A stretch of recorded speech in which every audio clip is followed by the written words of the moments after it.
Welcome to the 5150 style guitar methods. I'm Mutz Marsh, the Eddie Van Halen geek. In this channel, I explain how I understand and apply the Eddie Van Halen technique.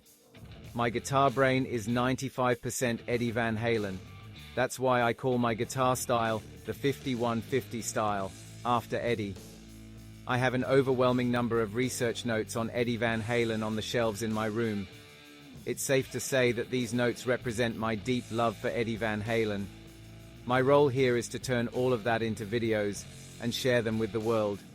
My attempt is to stock the playing techniques I've learned from Eddie so that I can draw from them and use them as my own phrases at any time. There are no tutorials here to help you play Van Halen's songs. This is a method for building improvisation that only I can do worldwide. I'm not sure if this will be of any help to everyone, but I would be happy if you could watch it, just to pass the time. Everyone, stay tuned. This is the 10th edition of my 5150 style.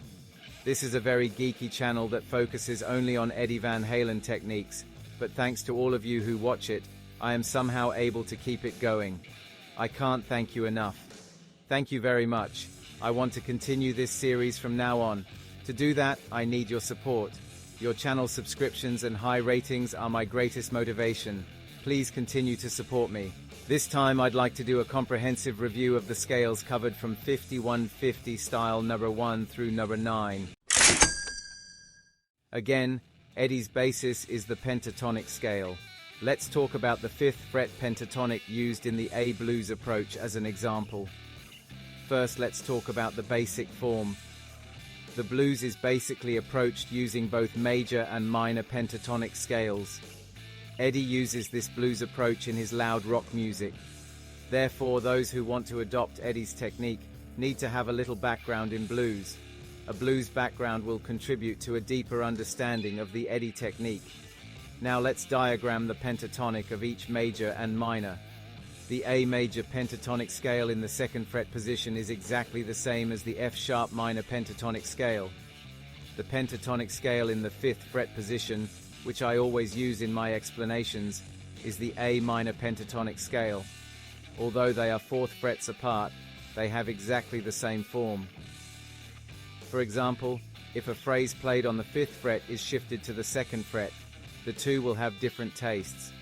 The basic approach of the blues is to skillfully mix the two by taking advantage of this difference in flavor. Next, let's extend the basic form of the major pentatonic somewhat laterally. For example, it looks like this. The 7th fret on the B string and the high E string is the same note as the 4th fret on the D and G strings, but an octave apart, right? By adding in these octave differentiated notes and identical pitch on different strings, you can expand the range of the basic form. This is a form in which a note belonging to the major pentatonic comes into the domain of the minor pentatonic. Conversely, a note that belongs to the minor pentatonic can be thought of as coming into the major pentatonic range. The way of saying this changes depending on which you think of it as the standard. This way of playing where the two overlap is used as a continuous melody, or where the two are intentionally used in different ways to clearly distinguish the roles of the notes, is fundamental to the blues. Why do mix major and minor? The fundamental question is too deep to be explained in one word. To begin with, I think it is due to the fact that the tonic of the blues is the 7th chord, but it is very difficult to explain that. Please Google that part and accumulate basic knowledge. The keyword blue note might be useful. Anyway, basic knowledge of blues can be found in various literature. Let's get back to the story. We'll need to learn some blues to know how to make the guitar sing. If learn many ways to make the guitar sing, can freely control the feeling. This is something that cannot be achieved by physical elements alone. If only interested in playing fast, there is no need to choose Eddie Van Halen as your teacher.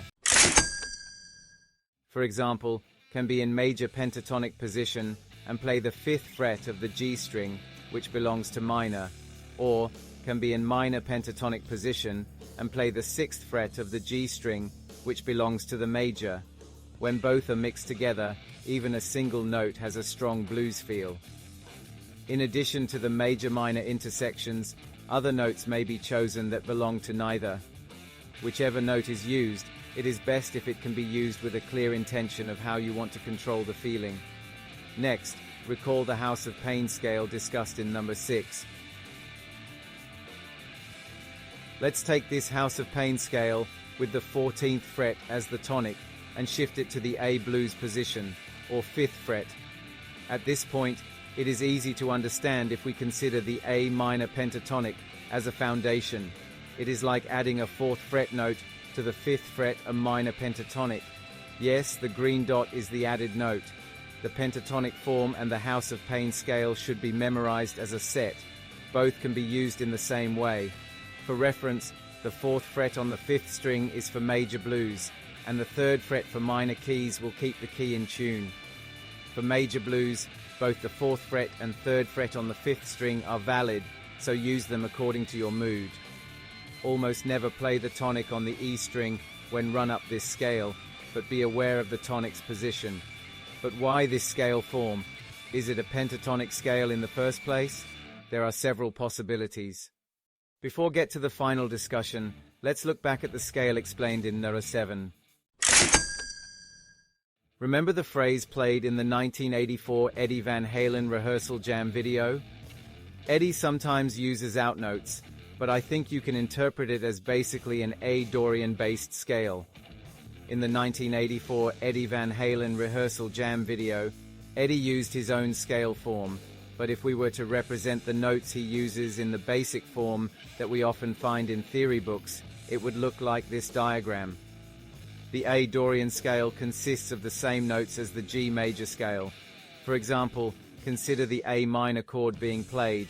Approaching it as if it is an A minor chord within the G major key reflects the A Dorian perspective. In the G major key, F becomes sharp, so playing phrases that emphasize F sharp conveys a Dorian approach to the listener. The D and G strings in this Dorian scale match the shape of the D and G strings in the House of Pain scale we just covered. This allows us to interpret the House of Pain scale as a combination of the minor pentatonic and Dorian scales. Additionally, by adding expanded chromatic notes on the B and high E strings, as well as incorporating the 4th fret on the A string, major third, it's structured to let you add a major blues flavor at any time. In a pure Dorian scale, the A string would be at the 3rd fret instead of the 4th fret, but using the major third here is what creates Eddie's unique phrasing.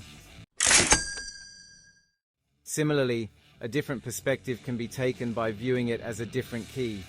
For example, imagine a bassist playing an A note right in front of you. Since it's a bass, it's not possible to distinguish whether it's a minor or major chord. It could even be a 7th chord. In Van Halen's band structure, the bass and guitar always have this relationship. So whether it is a minor chord, major chord, or even a 7th chord can be colored according to Eddie's approach. A band formation like Van Halen has more freedom than a band with keyboard instruments or a larger band. Back to the story. In a situation where the bass is sounding an A, could hypothetically approach this as an A7 chord in the key of D major. This is the A Mixolydian concept. In this case, C is sharp as well as F. Knowledge of key signatures is helpful when considering which notes belong and do not belong to a key. The key of G major is F with a sharp. The key of D major is sharp on F and C, right? In case you are wondering, the A major key is the key in which F, C, and G are sharp. Comparing the three, this means that the use of F, C, and G can change the coloring. By making them natural or sharp, you can control the feeling of the melody. It is very complicated to explain in words, but blues players unconsciously take this approach. Approaches such as using a C natural or G natural in an A major blues, or mixing an F sharp or C sharp in an A minor pentatonic, are commonplace not only for Eddie, but for everyone. It is very important to develop a sense of control over these origins and endings, joy and sorrow, by playing the blues. Some guitarists have a blues foundation and some do not. Guitarists who do not have a blues foundation rarely pay attention to the bluesy aspects of Eddie's playing. They just talk about tapping, harmonics, arming, and that's it. That is not the essence of Eddie. In an earlier interview with Rolling Stone magazine, Eddie said, "Clapton is number one in my ranking. My fascination with Clapton's playing style and atmosphere lies in the underlying simplicity of his approach and his tone and sound. Basically, the foundation of it all is the blues, with the most beautiful 3 chords and free-to-use 12 notes. It's extremely basic." It was significant that Eddie's own words confirmed that the foundation of everything is the blues. Major and minor pentatonic, Dorian, Mixolydian, unique extensions, plus chromatic notes applicable anytime, anywhere, etc. The total mobilization of the above ultimately results in what Eddie calls free-to-use 12 notes. Simply using what the theory books call the correct sound will reduce music to something boring and tasteless. Of course, the correct sound must be the main focus, but it is essential to have a skillful technique in which outnotes are skillfully slipped in to give the audience a thrill of unconsciousness. Just as in movies and novels, music needs to have a kind of ups and downs, joy, sorrow, and pleasure. I believe that moving through the bars in such a way that the audience is captivated is the art of music. I think Eddie fully understood this from an early stage. For example, Eddie's noises and barking harmonics are used regardless of key or chord. I think they are all used to thrill the music. Thrills and relief. This repetition gives the music its flavor. This is the same law of music that applies to difficult jazz and classical music. The human ear is made that way. When we listen to unstable sounds, we subconsciously become restless and seek stability.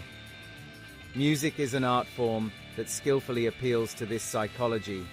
This law applies even to rock and pop music, which are simple and easy to understand. Eddie understood this early on in his study of the blues, and he has focused on it and learned to express it and put it into practice. By deepening your knowledge of the blues, you will be able to play out these basic musical ideas, such as origins and endings, joy, anger, sorrow, and pleasure in the form of phrases. Eddie is based on one of the typical scales listed above, but there is more than one scale at any given time. Scales that are created by chance in favor of ease of fingering do not fit under the name of a single scale. Dorian, Mixolydian, major, minor, blue note, chromatic, and so on. In other words, we can truly call them 12-note scales. If we expand on the blues approach, all notes become available. This is thought to be the reason why he promoted his own style. I imagine Eddie smiling and saying, "I don't care about the details, I just judge by ear." Needless to say, tracing the dots on a diagram does not make it look like Eddie. It requires another element. My attempt at this 5150 style guitar method is to unravel that methodology. This is the summary of number 1 through number 9. Don't miss the next article, number 11, where I will unravel some more new phrases and techniques. Yes, that's all for this issue. How did it go? If you like it, please give us a high rating and subscribe to my channel. High ratings and channel subscriptions are my best motivation. Best regards. I will continue to upload useful information for rock guitarists, so don't miss it. Again, what I show in the 5150 style video is just an example of how I understand and utilize the Eddie Van Halen technique.